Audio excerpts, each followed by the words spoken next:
Quand j'étais au lycée, j'ai vu la deuxième loi de Newton écrite sous cette forme, F égale ma, la force égale la masse fois l'accélération. Et puis je suis arrivé à la fac et mes profs utilisaient cette forme, F égale dérivée de mv. Alors je me suis demandé si cette forme c'était juste un artifice d'écriture ou est-ce qu'il y avait vraiment une physique différente derrière, plus fondamentale. Alors évidemment les deux formes sont équivalentes quand la masse est constante. Dans ce cas-là effectivement on peut sortir la masse de la dérivée, on se retrouve avec m fois dérivée de v qui est juste l'accélération, donc les deux formes sont les mêmes. Donc si on a une différence de physique entre ces deux formes, c'est forcément lié au cas où la masse varie. En effet, dans ce cas-là, on a un terme supplémentaire qui apparaît quand on distribue la dérivée, qui est dérivée de la masse fois la vitesse, que je vais noter m.v. Donc maintenant on a ce terme mystérieux en plus, et les deux formes ne prédisent pas le même mouvement, parce qu'on a deux équations différentes. Ce qui fait qu'il y en a forcément une qui est vraie et l'autre qui est fausse. Mais laquelle? Pour les nommer par la suite, je vais appeler la première forme l'équation du lycée et la deuxième l'équation de la fac. Alors à l'époque, j'ai pas trouvé de réponse à ma question parce que personne ne savait et j'avais pas encore de bons réflexes bibliographiques. Donc j'ai essayé de trancher la question en faisant une expérience. Alors un cas s'y prête particulièrement, c'est celui de l'oscillateur harmonique et encore plus particulièrement le pendule pesant. Donc on va voir ça vite fait de manière formelle et on va voir quelle expérience on peut en tirer. Considérons un pendule pesant dont la masse varie au cours du temps. Donc par exemple, on peut imaginer qu'il est rempli de sable qui s'écoule par un orifice à l'extrémité.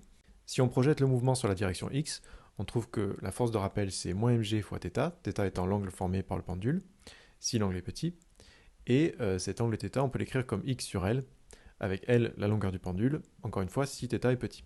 Donc maintenant qu'on a la force, on va écrire l'équation du mouvement selon la version du lycée et la version de la fac. Dans le premier cas, on a la force, donc c'est moins mg θ, θ on le remplace par x sur L, on va tout exprimer en fonction de x, et est égal à la masse pour l'accélération c'est x mon point. Et si on isole l'accélération, on trouve que c'est égal à moins g sur L fois x. Ici, on a la masse dans les deux termes, donc elle se simplifie, et la dynamique devient indépendante de la masse. Ça, c'était déjà le cas pour un pendule normal, de masse constante. Donc ce que prédit l'équation du lycée, c'est que ça reste vrai même pour une masse variable. Ensuite, pour donner une solution, si on commence avec 0 vitesse initiale, on a une solution de la forme x0 fois cos ωt, avec oméga qui dépend que de g et de L. Donc en gros, une sinusoïde d'amplitude constante. Donc voilà, en gros, l'équation du lycée ne prédit aucune différence due à la variation de la masse. Maintenant, voyons ce que dit l'équation de la fac. Alors dans ce cas-là, on a les mêmes termes, plus le fameux terme supplémentaire, m.x. On fait pareil, on isole l'accélération, et on a donc ce terme supplémentaire qui est proportionnel à la vitesse, avec un coefficient qui est positif, dans ce cas-là, vu que m. est négatif. Donc ce terme, c'est comme s'il correspondait à l'inverse d'un frottement, un frottement qui propulse la masse. Alors pourquoi pas, on va voir ce que ça donne par la suite. Juste pour donner une idée de solution, on va supposer que moins prime sur m est une constante, alpha, positive. Dans ce cas-là, on trouve, encore une fois sans vitesse initiale, on trouve une solution de la forme x0 fois cos oméga prime t. Oméga prime diffère légèrement de oméga à cause de alpha, mais ça c'est pas important, et fois l'exponentielle de alpha sur 2 t. Donc ça en fait ça représente une sinusoïde dont l'amplitude augmente au cours du temps. Voilà, donc je vous montre les deux solutions graphiquement, en noir avec l'équation du lycée, en rouge l'équation de la fac, pour un oscillateur de période 1 en unité arbitraire et sur 10 périodes, avec la position initiale aussi égale à 1 en unité arbitraire. Donc voilà une expérience assez simple qu'on peut faire chez soi. On peut utiliser par exemple une bouteille avec un trou au bout rempli de sable, et on a un critère observationnel qui est assez direct, soit l'amplitude n'augmente pas et c'est l'équation du lycée qui a raison, soit l'amplitude augmente et c'est l'équation de la fac qui a raison. Alors j'ai fait l'expérience et devinez ce qu'on trouve, l'amplitude n'augmente pas. Donc surprenamment c'est l'équation du lycée qui est correcte et pas l'équation de la fac. Mais du coup on peut se demander pourquoi est-ce que les gens utilisent cette forme si elle n'est pas correcte. La réponse se trouve dans ce papier de Plastino et Muzio, qui est pas mal cité sur le sujet, que j'ai trouvé bien plus tard d'ailleurs, je vous expliquerai après comment. Et ce qu'ils disent, c'est que cette forme de la loi de Newton aurait été popularisée à cause de la relativité restreinte, dans laquelle elle est effectivement correcte quand on prend la masse comme fonction de la vitesse. Donc d'après eux, les gens auraient repris cette forme qu'on trouve dans les bouquins de relativité, et elle aurait diffusé dans la littérature, bien qu'elle soit pas correcte, dans la mécanique purement classique, quand la masse varie à cause d'une éjection ou à l'inverse d'une accrétion de masse. Il donne aussi un argument assez fondamental pour montrer pourquoi il y a un problème avec cette forme. L'argument est le suivant. Si on utilise l'équation de la fac que j'ai réécrite ici pour décrire la dynamique d'un système vu depuis un certain référentiel R, eh bien on a un problème parce que dans cette équation, on a la vitesse du système qui apparaît. Et ça c'est un problème parce que la vitesse d'un système, on peut la faire varier artificiellement juste en changeant de point de vue, en changeant de référentiel.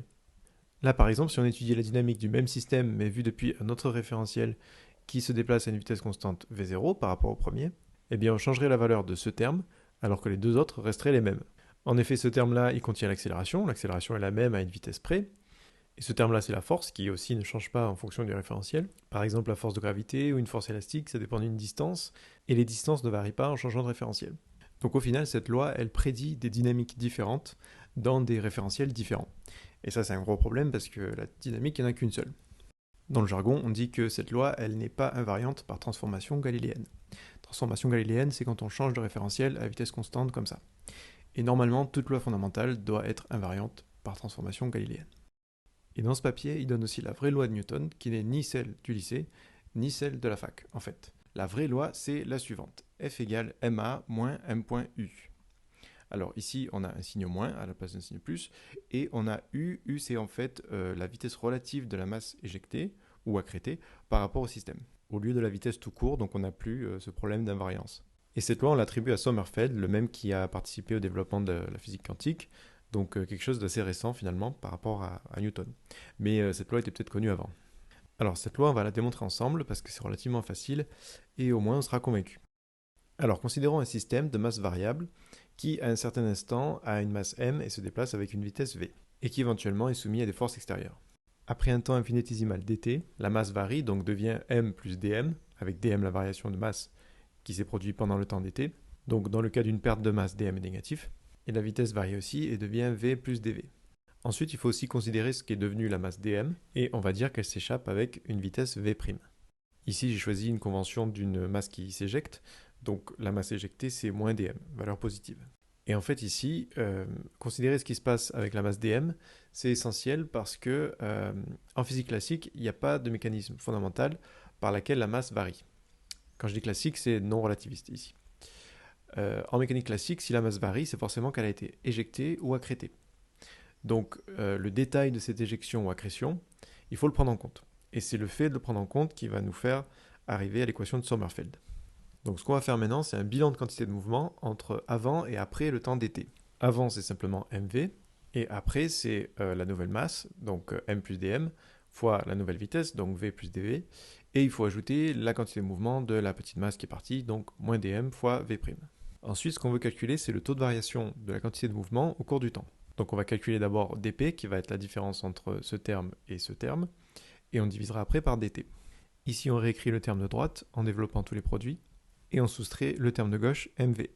On élimine les deux mv, on élimine aussi le terme de second ordre, qui est infiniment petit devant les autres, et en divisant par dt, on trouve le taux de variation, qui est donc m fois l'accélération, plus m.v, moins m.v'. Et ici, vous remarquerez qu'on a m point dans les deux derniers termes, donc on peut le mettre en facteur. Ça nous donne m point fois v moins v'. Et ça, si on inverse l'ordre, ça nous donne moins m point fois v' moins v. Et v' moins v, on peut le voir comme la vitesse relative de la masse qui s'échappe par rapport au système. Et cette vitesse relative, on va la noter u. On arrive donc finalement à la loi de Sommerfeld qui dit F égale ma moins m point u. Alors notez que pour cette dernière étape, il faut conserver l'idée que la définition de la force, c'est le taux de variation de la quantité de mouvement. Ce qui était un peu l'idée dans l'équation de la fac, mais il lui manquait le détail de la variation de la masse pour être correct. Donc il y a une bonne intention dans l'équation de la fac, mais il lui manque ce petit ingrédient pour fonctionner. Alors cette loi de Sommerfeld, elle est peut-être un peu plus intuitive si on met le terme m.u de l'autre côté de l'équation. Dans ce cas-là, le m.u se retrouve du même côté que la force, et du coup on peut l'interpréter comme une force supplémentaire, qu'on va appeler une force d'éjection. Par exemple, si un objet éjecte de la masse dans cette direction U, pour une éjection m point est négatif, donc la force sera opposée à cette éjection.